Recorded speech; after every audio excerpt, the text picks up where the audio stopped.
আজি ফৰেষ্ট ডিপাৰ্টমেণ্টে আমাৰ awareness camp এটা কৰিছিলে হাতী আৰু মানুহৰ যিটো সংঘাত চলি আছে তাৰ ওপৰত। আৰু আমি প্ৰত্যক্ষ কৰিলোঁ যোৱা 6টা মাহ হাতী মানুহৰ সংঘাত দ্ৰুতগতিত বৃদ্ধি পাইছে, বিশেষকৈ আমাৰ এই বৃহত্তৰ উত্তৰ অঞ্চলটোত। আৰু কেইবাজনো মানুহৰ প্ৰাণহানি হৈছে, বহু মানুহৰ ক্ষয় ক্ষতি হৈছে।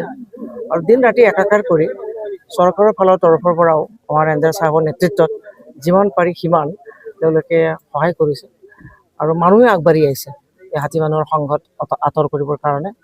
আৰু বিশেষকৈ এতিয়া বাৰিষা আহিছে, বাৰিষা আৰু এটা ডাঙৰ সমস্যা হৈছে যে হাতী যেতিয়া আহে, বাৰিষা বৰষুণো থাকে, হাতীও আহে, মানুহো থাকিব নোৱাৰে।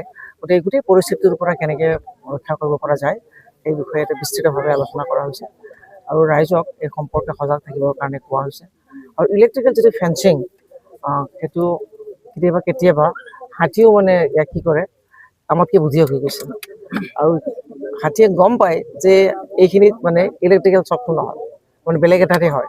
গতিকে এনেধৰণৰ সমস্যাবিলাকৰ কথা তেওঁলোকে অৱগত কৰিছে। আৰু এটা আৰণ্যক নামৰ এটা NGOকো ইয়াৰ কাম কাজ চাবৰ কাৰণে BTC গভৰ্ণমেণ্টৰ ফালৰ পৰা দিছে। আৰু এই গোটেই বিষয়টো মই কেইবাবাৰো এছেম্বলিত উত্থাপন কৰিছোঁ। চৰকাৰে ভাল দৃষ্টি দিছে আৰু মই আশা কৰোঁ যে এই বিষয়টো যদিও বহু দিনৰ বিষয় আমি ইয়াক সমাধান কৰিব পাৰিম, এনেধৰণৰ বিশ্বাস মোৰ হৈছে। আৰু ৰাইজেও সজাগতাৰে আগবাঢ়িব লাগিব। আৰু এটা কৰিডৰ, হাতী চলাচল কৰিবৰ কাৰণে এটা কৰিডৰৰো প্ৰয়োজন। হাতী কোনফালে যাব?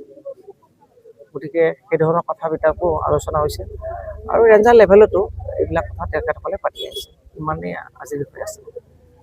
চলাৰ ফেঞ্চিংটো আছে। এতিয়া প্ৰত্যক্ষদৰ্শী যিবিলাক ৰাইজ তেওঁলোক বেছি অভিজ্ঞ আমাতকৈ। তেওঁলোকে কৈছে সেইটো অলপ বেন কৰি দিব লাগে। এইটো চিধাকৈ দিছে যে বেন কৰি দিলে তেতিয়া পটককৈ তেওঁলোকে এইটো ভাঙিব নোৱাৰে।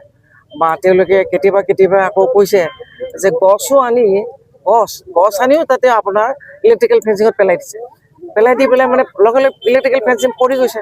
আৰু তেতিয়া যোৱা ৰাস্তাটো তেওঁলোকে কি কৰি লৈছে, মুকলি কৰিছে। যেতিয়া ৰাস্তাত আপোনাৰ তেওঁলোকে গছ পেলাই দিব তো ইলেক্ট্ৰিকেল ফেঞ্চিং তলত পৰি গ'ল, তেওঁলোকে যাতায়াত কৰিবৰ কাৰণে সুবিধা হৈ গ'ল। তো এই কথাখিনিও তেওঁলোকে অৱগত কৰিছে। গতিকে সমস্ত বিষয়টো খুব পুংখানুপুংখভাৱে ৰাইজে অৱগত কৰিছে। আৰু এই বিষয়টো মূলতঃ হাতী মানুহৰ সংঘাত আৰু সজাগতা হৈ আছে। যেতিয়া অঞ্চলটোত কিবা এটা ঘটনা হয়, একচুৱেলি এনেকুৱা যে মানুহজন মৃত্যু হোৱাৰ লগে লগে হাতীৰ গছকত যদি মৃত্যু হয় তেতিয়া 24 ঘণ্টাৰ ভিতৰত তেওঁলোকে এক্সগ্ৰেছিয়াটো পাব লাগে।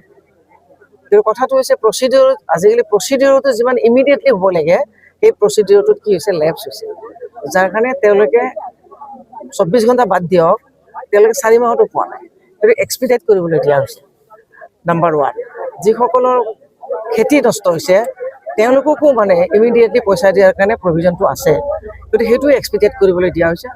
আৰু এটা কেম্প, ইয়াত যাতে এটা কেম্প কৰিব পৰা যায়, ফৰেষ্ট কেম্প এটা, যাতে ইমিডিয়েটলি ইয়াত থকা বেটেলিয়ানসকলে যাব পাৰে, তাৰ কাৰণেও এটা ব্যৱস্থা গ্ৰহণ কৰিবৰ কাৰণে আমি ফৰেষ্টৰ EM ডাঙৰীয়াক কৈছোঁ আৰু তেখেতে সহমত প্ৰকাশ কৰিছে।